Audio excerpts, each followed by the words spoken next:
Bois de Finge, un matin d'hiver. Il fait un froid glacial. Le lama qui monte des pylônes à haute tension au centimètre près attire à peine les regards des passants. En 2005, un hélico qui travaille est une chose presque banale. Pourtant, il n'en a pas toujours été ainsi. Résumer les 40 ans d'histoire d'Air Glacier, c'est résumer une aventure un peu folle, lancée par des pionniers qui voulaient venir en aide aux autres tout en assouvissant leur passion. Une passion remplie de joie, mais également de peine. C'est cette histoire que nous allons vous raconter aujourd'hui.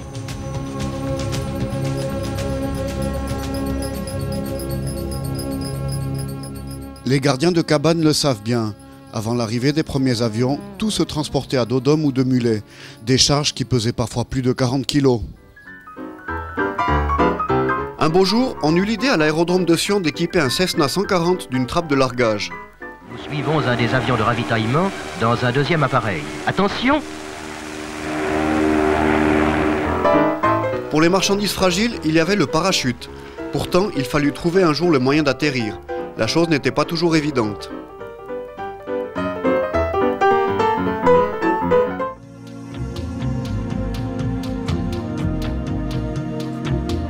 C'était sans compter sur la détermination d'Hermann Geiger, un pilote de l'aéroclub du Valais.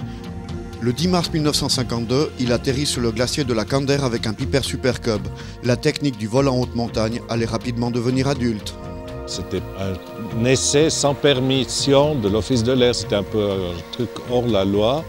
Ce que mon père a pu faire, c'est qu'il a décollé de l'aérodrome de Sion avec son Super Cub sur les roues. Et en cours de vol, à l'aide d'une pompe hydraulique, il a fait passer les skis sous la roue et il a posé sur le glacier. Décollé du glacier, quand il rentrait à Sion, il reposait sur les roues. Et il a aussi profité du relief du glacier pour poser dans les pentes et décoller dans la pente, ce qui lui permettait de prendre très rapidement de la vitesse et de quitter le glacier, ce que personne n'avait fait avant. Quelques mois plus tard, un nain d'art timide fait sa connaissance. Il s'appelle Fernand Martignoni. Geiger accepte de lui donner des leçons de pilotage en échange de coups de main à l'aérodrome. À eux deux, ils deviendront les piliers du transport et du sauvetage en Valais. Pour la jeunesse, à l'époque, ce qui manquait le plus, c'était l'argent. Pas comme maintenant. Maintenant, ils ont les moyens d'avoir des cheveux longs. À l'époque, on ne pouvait pas. Je dis pas ça parce que j'ai plus de cheveux. Hein. C'est pas pour ça. Tout ce qui était jusqu'à maintenant interdit, Hermann a réussi à le faire passer officiellement. Et on a commencé à faire des transports commerciaux, dont la construction de la cabane Kander. Martignoni était un grand spécialiste de tous les transports avions et également hélicoptères. Je vous rappelle quand même que dans le temps, les pilotes volaient en principe l'hélicoptère et l'avion. Au bout de quelques années de collaboration occasionnelle, Fernand Martignoni est engagé à plein temps pour seconder Hermann Geiger, toujours plus sollicité. Les dirigeants de la chaîne des magasins Coop organisent alors une grande collecte et au printemps 1957, le premier Bell 47J arrive en grande pompe à l'aérodrome de Sion. Doté d'un moteur à piston, l'appareil ne peut que difficilement dépasser l'altitude de 2500 mètres. De ce fait, le Piper reste le seul moyen efficace d'intervention à une altitude supérieure. À la fin des années 50, la firme nidwaldienne Pilatus présente son dernier né, le Pilatus Porter. Véritable camion volant, le Porter peut emporter 1 tonne de marchandises ou 7 passagers. Le 2 octobre 1959, l'aéroclub de Sion fait l'acquisition d'un premier appareil. Fernand Martignoni et Hermann Geiger apprécient pleinement les capacités de cet appareil, surtout lorsqu'il s'agit d'aller récupérer des alpinistes malchanceux dans des endroits impossibles. Les accidents, en principe, viennent quand il y a le mauvais temps. Et là, certaines fois, c'est très dangereux. Mais si on sait qu'ils ont dégringolé tel et tel couloir ou tel rocher qu'on connaît, on sait qu'il y a, même sans les trouver, on sait qu'il n'y a plus de problème pour aller les chercher, qu'il n'y aura pas de vivants.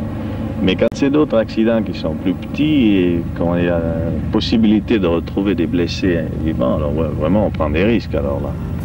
En 1963, Bruno Bagnoud assiste impuissant à la chute de l'un de ses amis lors d'un cours de guide de montagne.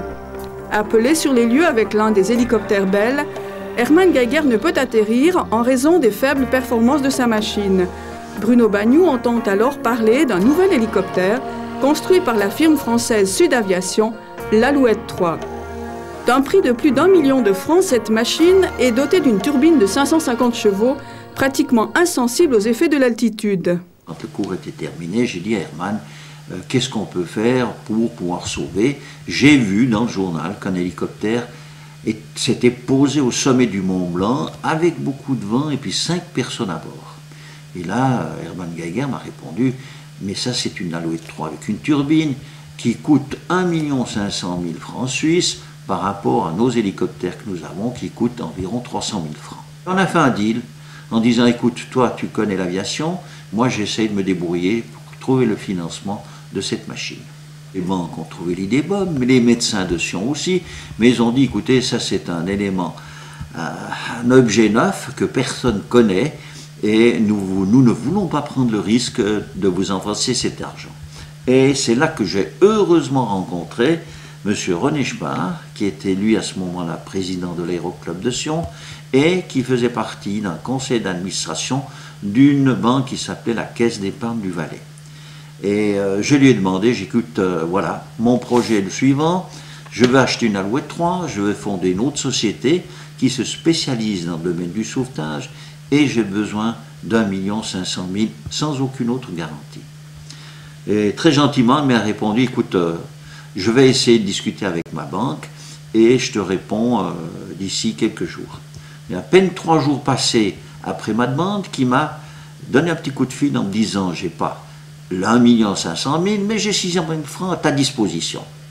Alors j'ai dit à René Spar, j'ai dit, écoute, tu peux mettre ça sur un papier, je vais aller voir Aérospatial, comment ça s'appelait, et voir dans quelle mesure il m'accorde un crédit pour le payer en 3 fois.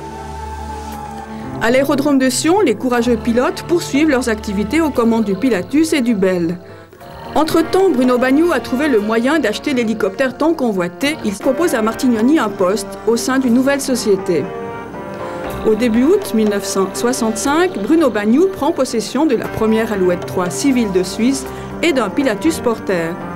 Herman Geiger prend le titre de chef pilote de la nouvelle compagnie. L'entreprise Air Glacier est née. En hiver, on ne travaillait pratiquement pas. Le tourisme était beaucoup moins développé, il n'y avait pas encore beaucoup de remontées mécaniques, les dépôts se faisaient pratiquement que quelques fois quand il faisait grand beau, et on ne travaillait pas. Et par un hasard tout à fait quelconque, on a été engagé pour effectuer une mission qui consistait à faire une étude sur des possibilités de construction de barrages hydroélectriques sur le Sénégal. Nous étions en ce moment-là très bien payés, puisque le dollar était à ce moment-là encore très très haut. Ça nous a permis d'avoir le double de machines et surtout de stabiliser l'économie de la société Air Glacier. Le 26 août 1966, l'avion d'Herman Geiger percute juste après son décollage un planeur en phase finale d'atterrissage. Bruno Bagnoud se précipite au secours de son ami. Geiger décède à son arrivée à l'hôpital. Quelques jours plus tard, le pilote du planeur, Charles-Albert Gabiou, succombe à son tour. L'élève Anne-Marie Chaland est grièvement blessée. Une foule immense accompagne Geiger à sa dernière demeure. Du monde entier affluent les témoignages de sympathie et de reconnaissance. À bord de l'Alouette 3, Martignoni répand des gerbes de fleurs sur les fidèles massés sur la place de la Planta. À la suite du décès de Geiger, Fernand Martignoni devient chef pilote de la compagnie Air Glacier. Peu à peu, le tourisme d'hiver de masse se développe. En 1969, Sud Aviation annonce l'arrivée d'une nouvelle machine baptisée Lama, version hybride de l'Alouette 2 et de l'Alouette 3. Elle battra en 1972 le record du monde d'altitude en grimpant à 12 440 mètres. Le 18 juin 1971, Bruno Bagnoud et son chef mécanicien Guy Gaudry prennent possession à Marignane d'un premier exemplaire immatriculé HBXDG. 35 ans après sa mise en service, le Lama reste un outil irremplaçable pour le travail en montagne. En 2005, il constitue toujours le fer de lance de la flotte d'Air Glacier.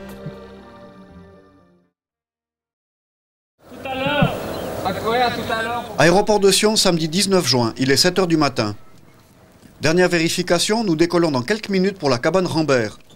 Un travail ordinaire pour l'équipage. Chaque année, les hélicos d'Air Glacier livrent entre 2 et 300 tonnes de matériel d'hiver au refuge du Bas-Valais. Je pense pas que ce soit très lourd, tu vois. On va les deux là-haut. On vient d'arriver le camion.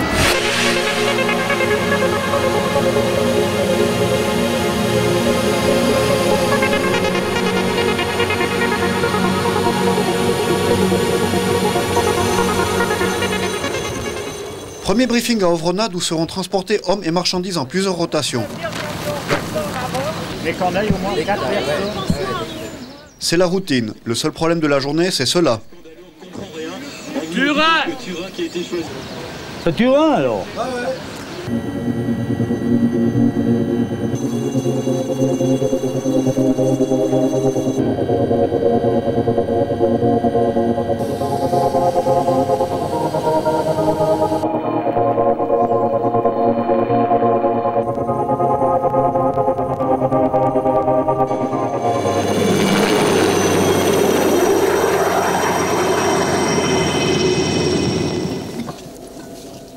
Quand le lama arrive, il n'est pas question de perdre du temps. Premier problème, trouver la place nécessaire au stockage. On n'a jamais assez de place pour stocker, c'est ça. Mais bon, on se débrouille. On dort dans une chambre, il y a plein de choses, plein de ravitaillement, et puis mais on est avec. Si j'ai besoin de marchandises, j'appelle directement un glacier après avoir programmé à quelle heure ils devaient venir pour qu'il n'y ait pas une perte de temps ni pour eux ni pour nous.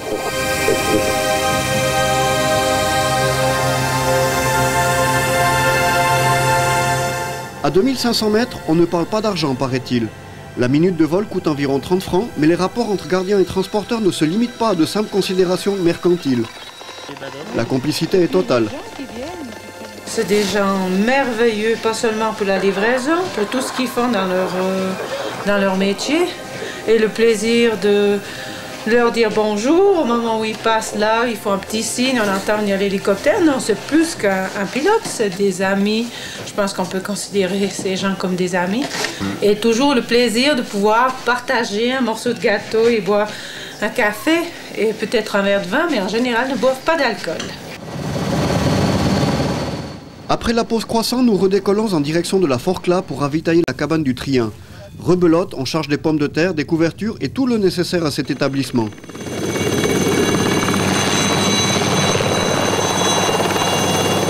Cet après-midi, Bertrand le pilote et ses aides de vol doivent encore effectuer des baptêmes de l'air à Granges. Une chose bien agréable, pas vrai le chat ?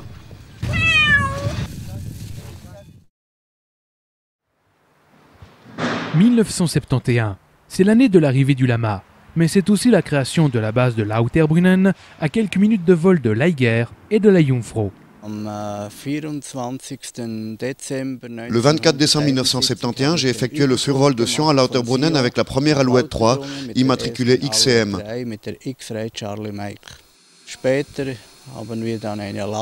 Plus tard, nous avons reçu un lama et quelques années plus tard encore, nous avons continué avec une Alouette et un lama.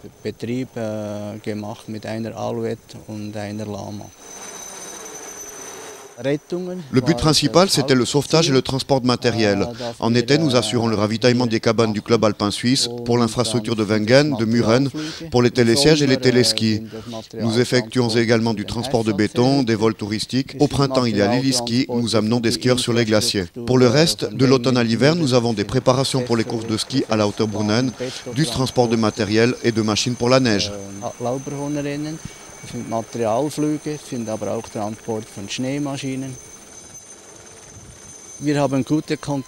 Nous avons de bons contacts avec la commune. La commune de Lauterbrunnen est détentrice du terrain. Air Glacier en assure l'exploitation. Nous avons des accords qui précisent notre entraide mutuelle en cas de catastrophe. Bien sûr, il peut y avoir des problèmes de bruit, nous sommes très proches du village. Nous devrons y faire attention dans le futur, car le problème du bruit est tout de même assez pesant.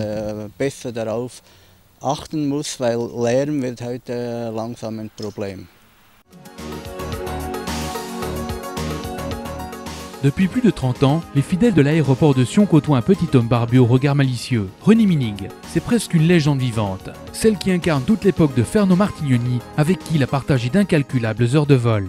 Oh, de temps en temps, il faisait un petit peu une moue, mais le matin, quand il disait bonjour, j'étais sûr que ça allait tout bien. Il disait pas bonjour, J'étais content quand je pouvais voler avec lui, comme ça quand on voyait une bête sauvage, je disais, hey, il y a des chamois là. Ah, alors là, c'était là, ça partait. Alors on était toute la journée bien ensemble, tip top. Des fois, on travaillait depuis le matin à 7 h jusqu'à qu'on avait fini dans l'après-midi. Alors on ne mangeait pas, et les ouvriers non plus. Alors, puis ça a été un moment pour finir, les ouvriers, ils ont dit, maintenant c'est stop, maintenant on fait 1 heure de pause à midi. Mais Fernand, il tournait en rond, les mains en poche, mais il ne mangeait pas. Au fil des années, le nombre d'alpinistes en haute montagne se fait de plus en plus nombreux. Il en résulte une demande croissante en matière de sauvetage. Lors d'interventions difficiles, Fernand Martignoni fait figure de référence. On l'appelle de plus en plus souvent, de jour comme de nuit. Combien de fois je lui ai téléphoné le soir? Les filles, on n'osait pas lui téléphoner. Il a dit, qu'est-ce qu'il y a encore? Il m'a dit, téléphone-lui, toi, t'es bien avec lui. Il disait, Fernand, on a un sauvetage. Où? Là, à tel et tel endroit. Eh ben, je viens tout de suite. Et voilà, puis on partait les deux, tranquilles, jolis. Police cantonale, c'est pour un sauvetage. À partir de 1972, les secours en montagne commencent à s'organiser de manière structurée. La police cantonale met à disposition des sauveteurs des gendarmes guides. Jackie Michelet, aujourd'hui responsable de l'organisation cantonale des secours, était à l'époque la figure de proue incontestée du sauvetage en montagne. À de nombreuses reprises, il a participé à des interventions avec Fernand Martignoni. Parce qu'il partait pour une mission, s'il décidait de la faire, il allait au bout. Et si la décision était de ne pas y aller, c'est que vraiment il ne fallait pas y aller, il fallait trouver d'autres moyens. Je crois que chez lui, il fallait vraiment être accepté. Et puis, à partir de là, il y avait une confiance incroyable et plus nécessaire de se parler. Chacun savait, je crois, ce qu'il devait faire.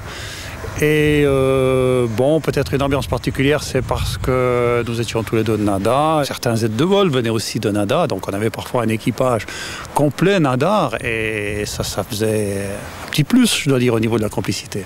René Minig se souvient d'un sauvetage particulièrement difficile, accompli il y a nombre d'années à la cabane des Vignettes. Perdu dans le brouillard, il se retrouve avec Martignoni au-dessus de la vallée de la Valpeline. Après avoir récupéré durant 2 heures à Arola, ils réussissent à emmener le blessé à l'hôpital. Fort tard dans la nuit, ils atterrissent à l'aérodrome de Sion. Une dernière escale au bistrot s'impose. On arrive ici, la Madeleine est en train de jouer aux cartes. C'était 1 h du matin, ça je me rappellerai toujours. Il a dit on va aller la secouer. On a été tapé à Rostor. Il a dit maintenant, Madeleine, c'est 2 fois 2 doubles whisky pour les deux. Parce qu'on a risqué aujourd'hui. Et voilà, on a bu ces 2 whisky, puis on est rentré à la maison.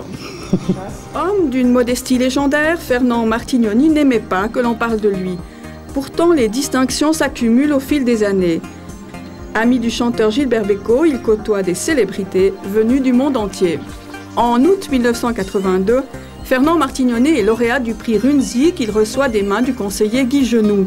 À l'heure des réjouissances, le pilote nadar est loin de se douter du destin tragique qui l'attendra 2 mois plus tard. On est parti dans le Val d'Anivier, à Zinal. On était fait un petit transport là-haut. Et on est rentré, c'était 6 h le soir. Et puis ils ont dit Fernand, il s'est craché.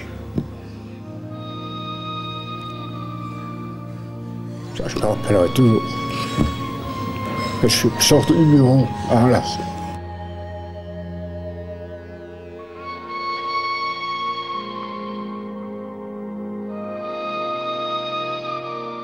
« 27 octobre 1982, l'Alouette XCM, engagée dans une campagne de vaccination des renards contre la rage, percute un câble de transport non signalé dans la région des Diablerets.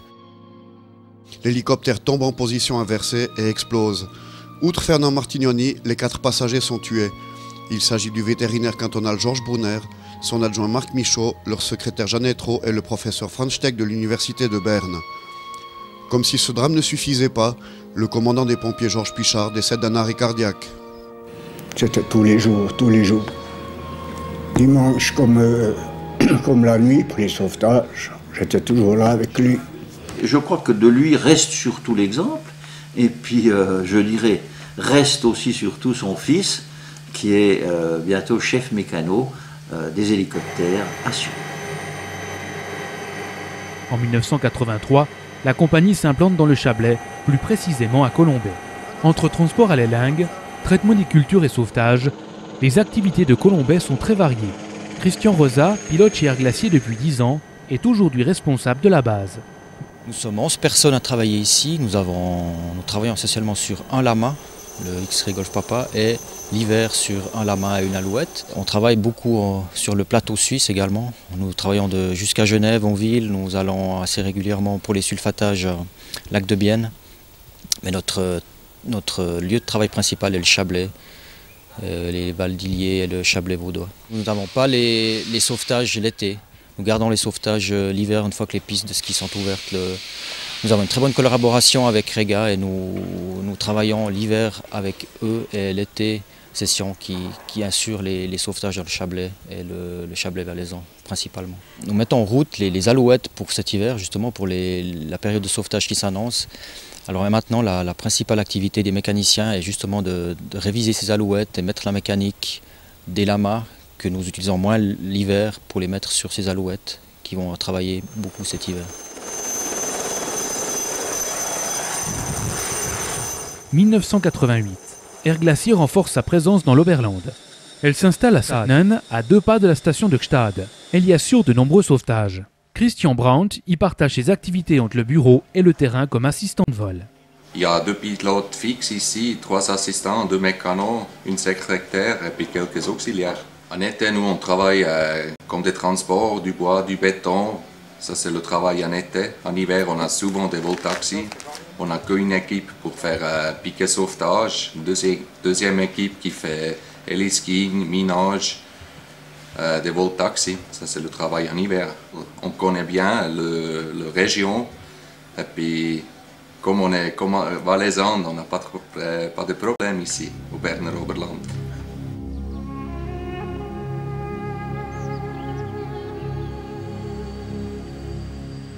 Station d'épuration de Biodron. Il est 5h30 du matin.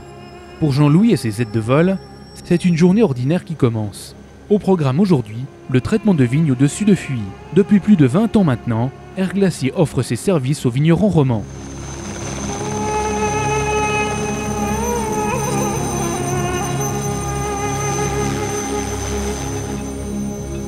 Premier ravitaillement, les réservoirs du Lama sont remplis avec 4 à 600 litres de produits. Les rotations commencent. Jean-Louis s'en donne à cœur joie.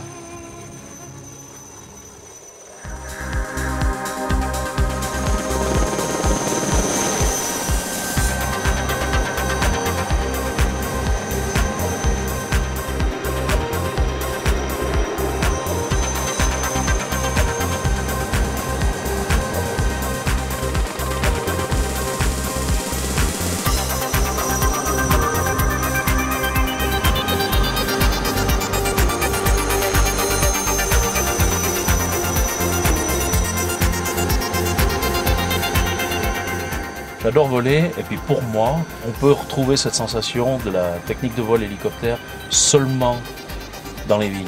Quand on vole les charges, on vole la charge. Quand on vole les vignes, on vole l'hélicoptère. Alors, pour un pilote qui aime voler, ben c'est le régal, c'est le dessert finalement.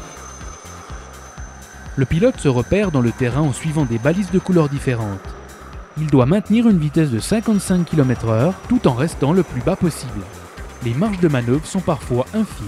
La barre à mont, elle est dans des dévers, moi je dirais jusqu'à 50 cm sol. Et puis, ce qu'on ne voit pas toujours dans les vignes, c'est les piquets d'arrosage. Donc il faut avoir les yeux ouverts. Et si on vole la barre à mont à 10 mètres, ben la barre aval est à 20 mètres et puis on loupe notre histoire.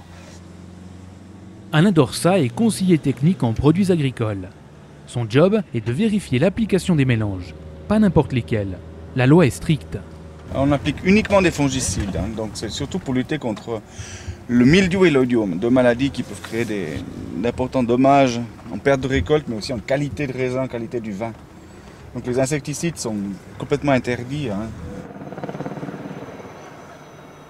Pour que la protection soit efficace, les feuilles doivent être traitées sur leurs 2 faces. Alain dispose de papier réactif, une méthode qui a fait ses preuves.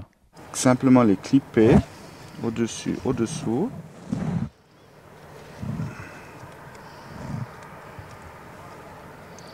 Voilà.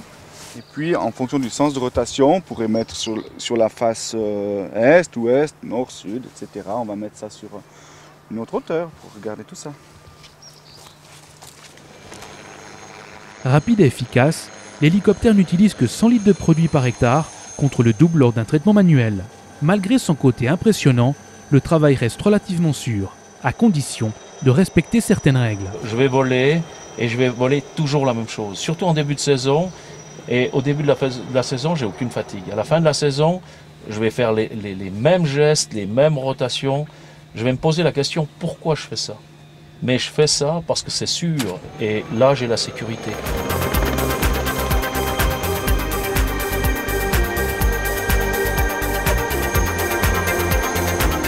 Mais devenir pilote agricole ne s'improvise pas. La formation s'étale sur 4 saisons et le pilote doit mémoriser toutes les parcelles à traiter. La politique d'entreprise, c'est de garder toujours les mêmes parcelles. Alors ça fait 18 ans que je traite les mêmes parcelles. Donc moi les plans, je les ai dans la tête. Dans l'apprentissage, on apprend justement à reconnaître ces parcelles. Par exemple, cette année, j'ai pris un nouveau secteur. J'ai été 2-3 jours dans le terrain avec le responsable du consortage. Et seulement après, j'ai pris un hélico en rentrant d'un survol et j'ai été faire une petite reconnaissance. Et après, j'ai pu commencer à traiter. Il n'y a personne, je crois personne qui peut prendre un hélicoptère aujourd'hui, s'il n'a pas été formé sur ces parcelles, dire je vais traiter sa viège, je vais traiter le tronc, c'est impossible. Même si on lui donne des plans, il s'en sortira jamais. La parcelle a maintenant été traitée. Alain est content, la répartition sur les feuilles est optimale. On voit maintenant ces bandes jaunes sur la face supérieure, on voit ces petits points qui sont le témoin du passage finalement des gouttelettes d'eau. Et on voit que sur la face inférieure également, c'est une couverture qui est encore meilleure. Ça, c'est la partie visible de l'œil humain. Si on met ça au microscope, on voit tout de suite tous les petits points, les petites gouttelettes bleues qui sont le témoin du passage d'hélicoptère. Demain, l'équipe des sulfateurs volants ira traiter des parcelles à Saillon. Jean-Louis se réjouit déjà. Après 18 ans de sulfatage, son plaisir est toujours intact. Du 15 mai au 15 août, on sait ce qu'on fait, on sait où on est, on a des programmes établis. Avec toutes ces années, les consortages, ça devient des amis, il y a beaucoup d'amitié. On n'a plus l'impression de travailler, on a l'impression de vivre des vacances avec des gens qui ont le sourire de nous voir arriver parce qu'on vient leur enlever les champignons de la vigne. Voilà un peu.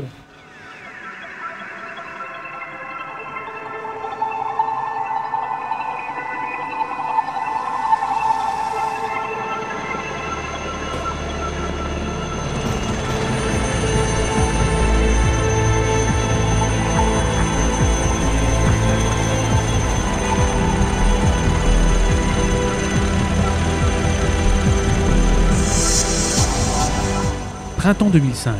2 ouvriers chutent sur un chantier en pleine ville de Sion. Les ambulanciers ne peuvent accéder aux blessés. C'est la maison du sauvetage François-Xavier Bagnoud qui intervient. Fondée dans les années 90, elle porte le nom du fils de Bruno Bagnoud décédé dans un accident d'hélicoptère au Mali.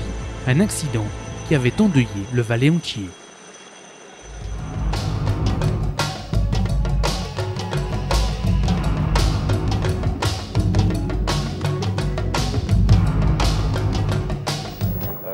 Il y avait à bord Thierry Sabine, Jean-Paul Le Fur, le radio, François-Xavier Bagnoud, le pilote, Daniel Balavoine et Nathalie Audan du journal du dimanche. Et tous les 5 sont morts. Enfin, une des victimes de cet accident est un personnage très connu en Valais. C'est le fils de Bruno Bagnoud, François-Xavier, un pilote d'hélicoptère parmi les plus jeunes et les plus doués de Suisse. 24 ans, des rêves plein la tête et pris d'aventure, de liberté et de science. Dans ses veines, du sang bolivien mêlé à du sang bleu. Petit-fils de Simon Patineau, roi de l'Étain, et cousin germain du prince régnier de Monaco. Enfance dorée, brillantes études aux États-Unis. Grâce à sa mère, la productrice de cinéma et romancière Albina de Boisrouvray, François-Xavier Bagnoud a côtoyé les plus grandes stars du 7e art. Pourtant, c'est sur les traces de son père Bruno qu'il s'engage et dans l'entreprise Air Glacier de ce dernier. Un diplôme d'ingénierie spatiale made in USA en poche. Ses premières heures de vol, il les accomplit avec son père. Dès lors, le virus ne le quitte plus, hors des limites, hors du temps. Il puise aux sources de son bonheur au-dessus des glaciers valaisans. À son actif, il comptabilise plus de 1600 heures de vol. Outre cette passion, il se lance dans le monde des affaires. L'organisation, la planification et la gestion d'hôtels ou d'entreprises n'ont de secret pour lui. Mais il ne rate aucune occasion de se mettre aux commandes d'un avion ou d'un hélicoptère. Il l'a fait notamment dans le cadre du dernier film de José Giovanni, Les loups entre eux. La montagne l'a vu naître, le sable l'aura repris. Passe ça, entre tes jambes là. Voilà.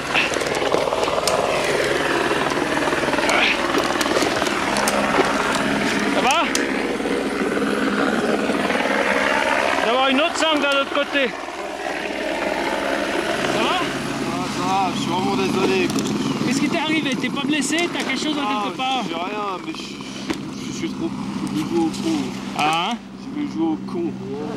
Désolé. Non, y a pas de problème, c'est rien du tout. Ça arrive souvent qu'il y en ait des comme moi. Ouais, alors attends. Philippe de Pascal. Philippe, tu peux venir là-dessous, tu me tires un petit peu. Après, je dois me désassurer de la corde à Pascal Gaspo. Et puis, dès que c'est bon, je te dis pour dégager. C'est bon pour toi?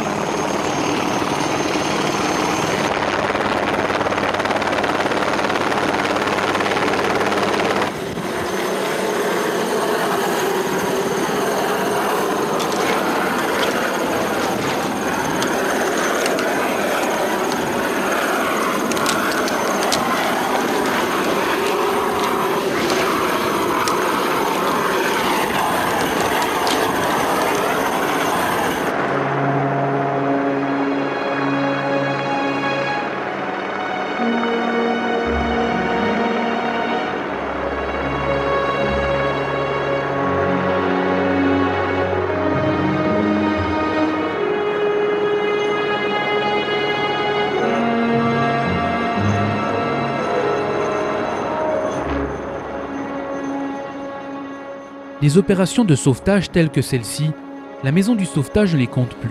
Elle peut compter sur des pilotes expérimentés, des guides de montagne et des médecins d'urgence.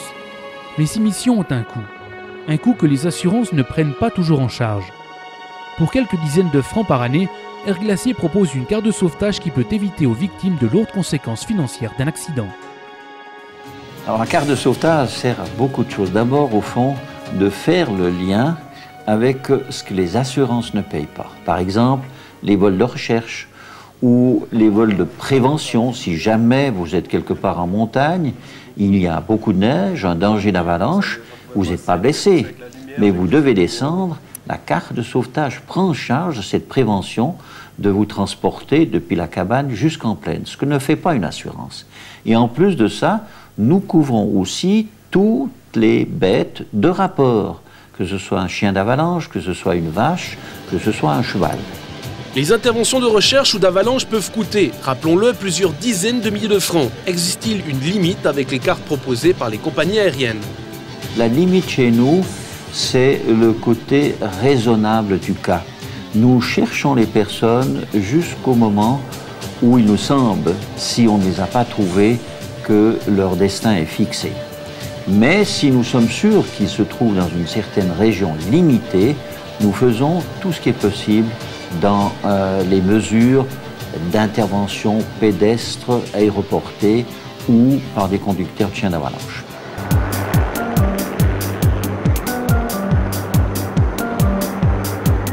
Ok, tu peux descendre. La carte de sauvetage prend en charge le coût du transport et les frais des différents intervenants, même si c'est une autre compagnie qui intervient. Le meilleur moyen d'éviter les frais, c'est évidemment de ne pas avoir d'accident. Soyez donc prudents et si vous prévoyez une virée en montagne, annoncez votre itinéraire de sorte à éviter des frais inutiles. Si malgré tout le pépin devait survenir, 3 numéros de téléphone sont à votre disposition. Le 144 qui coordonne toutes les interventions sanitaires, le 112 numéro d'urgence valable dans toute l'Europe et enfin le 1415 qui vous met en relation directe avec la centrale d'Air Glacier. La compagnie assure évidemment des permanences 24 heures sur 24.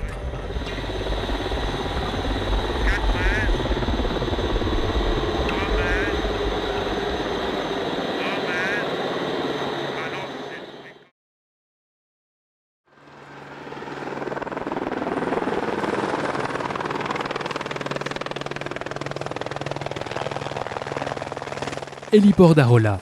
Jean-Louis atterrit avec l'écureuil B3, le fleuron de la flotte hélicoptère d'Air Glacier.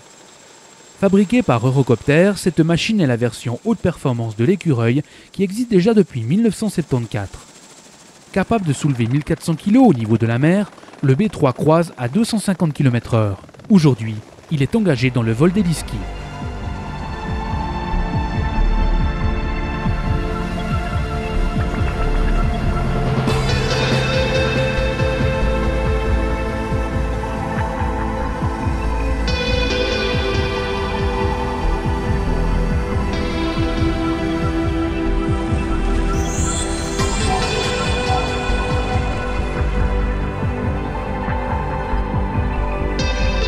Pour les équipages, il n'est pas question de poser les skieurs n'importe où.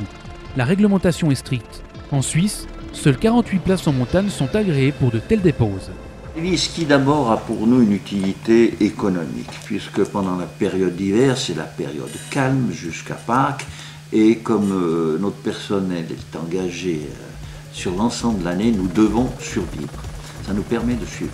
La deuxième chose, ça nous permet aussi un entraînement indispensable pour le sauvetage, parce que les conditions hivernales n'en sont pas du tout les mêmes qu'en été pour le sauvetage. Nous avons un problème des vents, nous avons un problème de la luminosité, et en plus de ça, ces sauvetages se passent en général dans les régions où nous faisons les dépôts et les skis, proches des cabanes, proches des grands glaciers.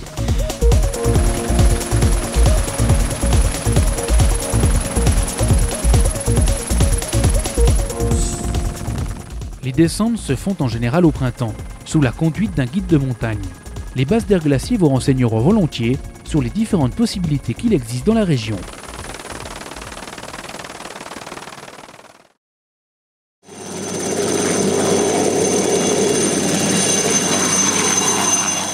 Aérodrome de Tourtemagne, il est 6 h du matin. C'est une longue journée qui attend l'équipage d'Air Glacier. Première mission du matin, le transport de truites dans la région de l'île Graben.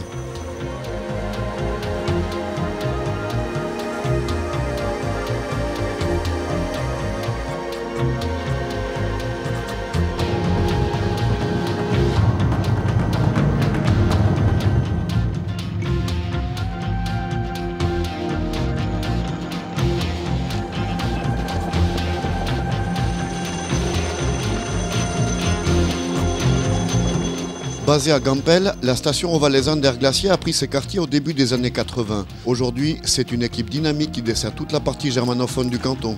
On emploie environ 6 personnes. J'ai une secrétaire à plein temps, 2 pilotes, 2 aides de vol et moi. En saison d'été, où nous avons plus de travail, nous avons encore à disposition 2 saisonniers. Ce sont des gens qui travaillent en général l'hiver sur les pistes de ski ou sur les remontées mécaniques. En cas de besoin urgent, on a la possibilité de faire appel à des gens qui viennent nous aider à l'heure. Et là, on a environ 3 ou 4 personnes.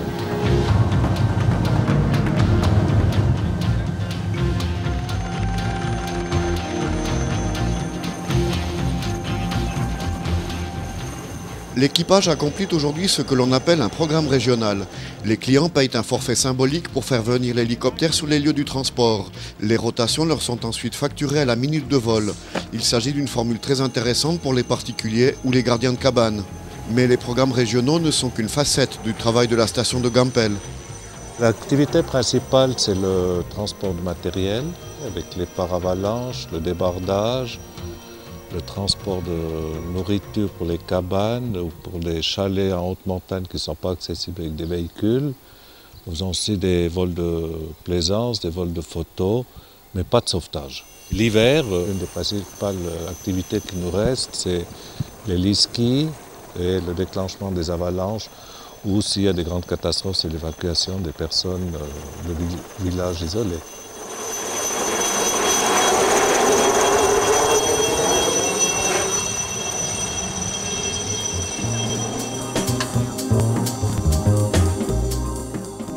Le lama est maintenant rentré de mission.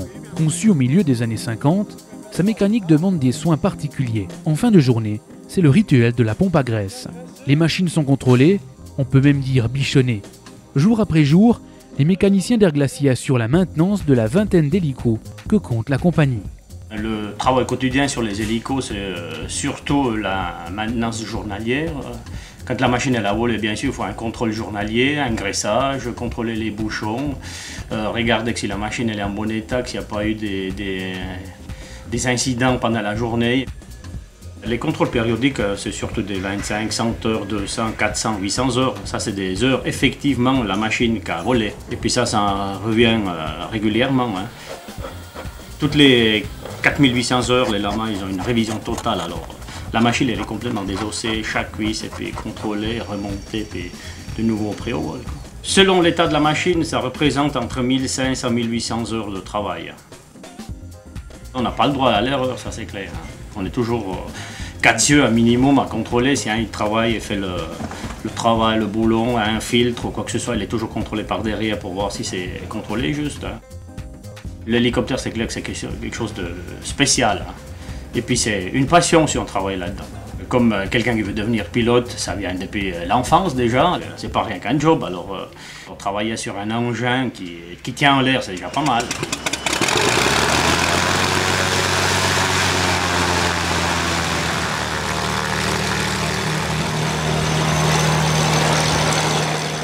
Les opérations hélicoptères sont certes les plus connues chez Air Glacier, mais la compagnie exploite, outre ce Cessna 206, 3 avions bimoteurs, King Air 200 et 3 Pilatus Porter. Air Glacier propose des vols taxis, des survols touristiques ainsi que des largages de parachutistes. Aujourd'hui, ces passagers vont découvrir la région du Bieshorn et des Alpes bernoises.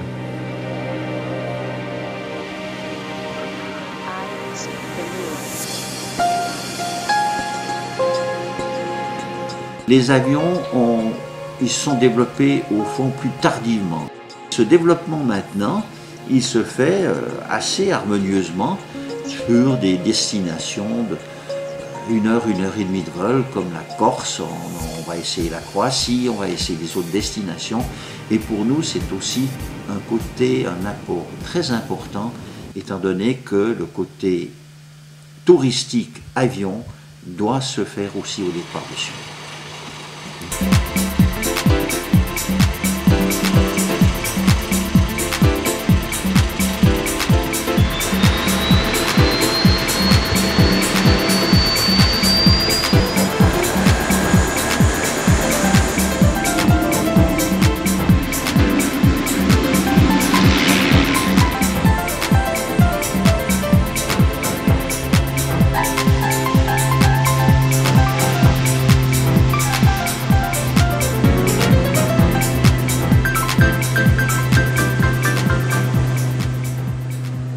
Mercredi matin, il est environ 9h. Pour les pilotes des King Air 200 d'Air Glacier, c'est la routine. Durant toute l'année, plusieurs fois par semaine, ils desservent Calvi, Ajaccio et Figari. En 1 heure à peine, le dépaysement sera total.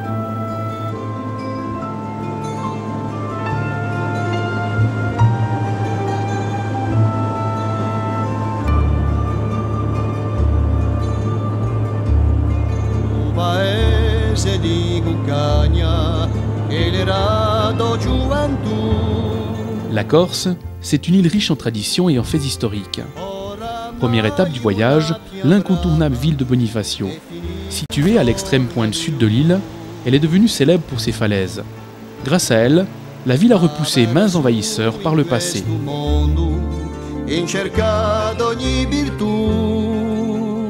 Sur les hauts de la ville, le cimetière marin.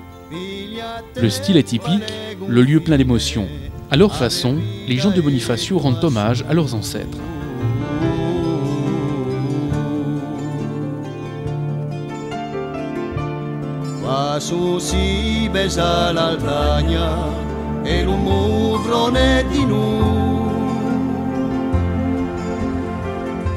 Tel une perle dans son écrin, le port constitue un but de visite très prisé. D'ici partent de nombreux touristes pour les îles Lavezzi, où l'on trouve les plus somptueuses demeures de la région.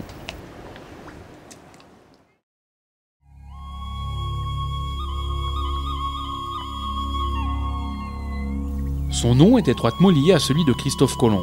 Situé au nord de l'île, Calvi constitue l'un des plus beaux joyaux de la Corse.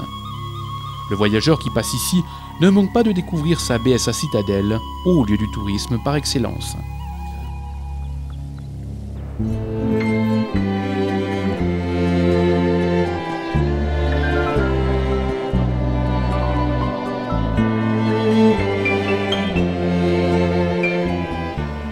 À 1 heure de route de Calvi se trouve Saint-Florent. Pour y arriver, il faut passer par ces petites routes sinueuses qui font le charme du trajet.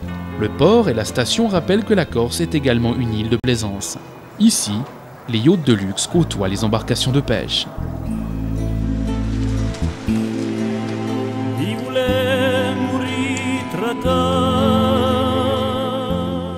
À quelques kilomètres de là, l'île Rousse offre un spectacle unique.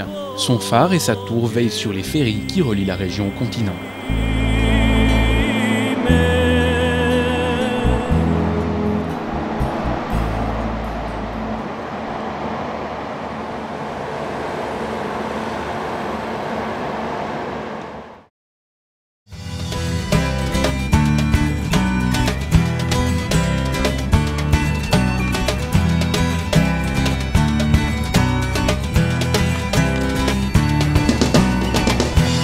cuore di cielo si è lasciato un barricà, a mia coscienza e c'è un su da sbassare, chi pessino chi piedi di veste di luttà, dicono che l'amore non si può comprare. La Corse, c'est aussi une île de montagne, une île d'évasion. Ici, les possibilités de découverte ne manquent pas. Qu'il s'agisse de circuits en véhicule 4x4 ou d'activités sportives, l'île offre une palette quasi illimitée d'aventures en tout genre.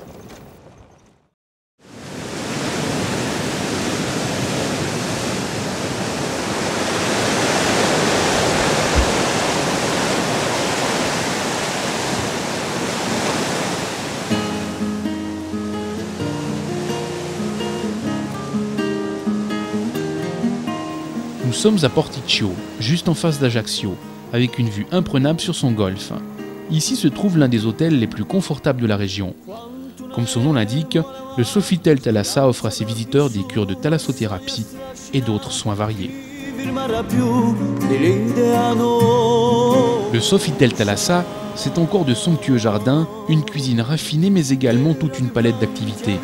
De l'hélicoptère, vous pourrez apercevoir les îles sanguinaires, le golfe de Sperone et son parcours classé parmi les plus beaux du monde, ou encore les terrains de chasse à perte de vue. La Corse est en effet l'île la plus préservée de toute la Méditerranée.